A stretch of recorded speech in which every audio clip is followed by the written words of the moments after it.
E aí eu já vou começar fazendo uma pergunta, né? Vamos falar assim, qual é a diferença entre dono e gestor? Nossa, primeiramente agradecer, Carla, dar um bom dia a todos aí que estão nos assistindo aqui no Brasil, que estão nos assistindo em outros países também. Então, é uma satisfação enorme estar aqui no podcast, estar aqui podendo contribuir um pouco. Você fez uma fala muito feliz quando disse assim que nós temos que devolver para as pessoas um pouco de tudo aquilo que nós recebemos. E graças a Deus essa profissão nos deu tudo que nós temos, né? Então, graças, é claro, ao nosso esforço, à nossa dedicação, mas a essa profissão tão maravilhosa que nós escolhemos, né? E, de certa forma, quando nós escolhemos essa profissão, escolhemos também ser empresários. E algo que sempre me chama muita atenção, né? Essa questão de ser dono de empresa e ser empresário. São coisas completamente diferentes. Deveriam ser a mesma, né? Mas não são. E a grande diferença de tudo isso, né? Ela está justamente num ponto que é curioso. Eu não sei se vocês já buscaram essa estatística, mas o Brasil, não sei se atualmente está ainda, tá? Mas tem algum tempo que eu olhei essa estatística da última vez.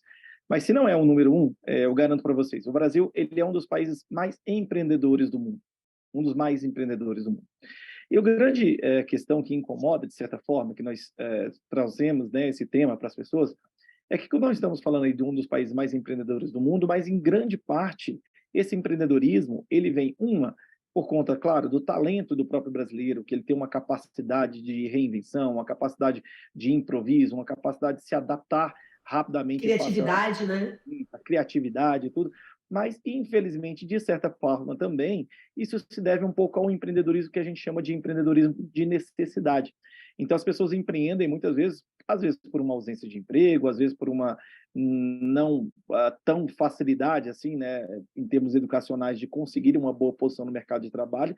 E às vezes a pessoa fala assim, bom, já que eu não consigo um emprego, já que eu não consigo de repente um emprego que eu gostaria, eu vou empreender. E aí, na maioria das vezes, né, pensa-se que empreender é simplesmente ter vontade. Então, assim, eu tenho vontade de empreender, eu vou lá, escolho um negócio, abro as portas e começo a vender alguma coisa ou começo a prestar algum tipo de serviço. E que nós começamos a entender que, assim, definitivamente o empreendedorismo por necessidade te leva a muitos problemas. Porque a grande questão, Carla, pegando um pouco da pergunta que você fez, as pessoas se preparam, vou pegar o exemplo aqui, nosso, de certa forma, da nossa profissão, né?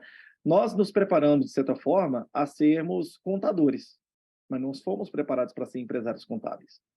O médico foi preparado para ser Verdade. médico. Ele não foi preparado para ser dono de hospital, dono de clínica. O dentista não foi preparado para ser dono de clínica. O engenheiro não foi preparado para ser o dono de um escritório de engenharia. Assim Engenharia. como o advogado, qualquer outra profissão que eu posso te falar.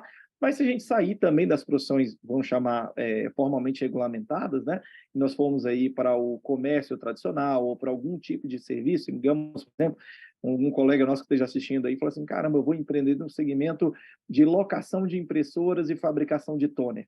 Bom, um negócio ultra promissor, muito interessante, mas quem preparou esse cara para ser empresário? De repente ele era um grande técnico no setor, de repente ele conhecia tudo sobre aquilo, mas ser empresário é uma coisa completamente diferente. Então, essa palestra ela surgiu de muitas e muitas palestras que eu ministrava, e algumas pessoas comentaram comigo e falaram assim, Daniel, você precisava fazer uma palestra sobre isso, de falar como as pessoas precisam aprender a ser empresários. E, curiosamente, o grande problema até hoje quem ensinou a gente a ser empresário? Ninguém.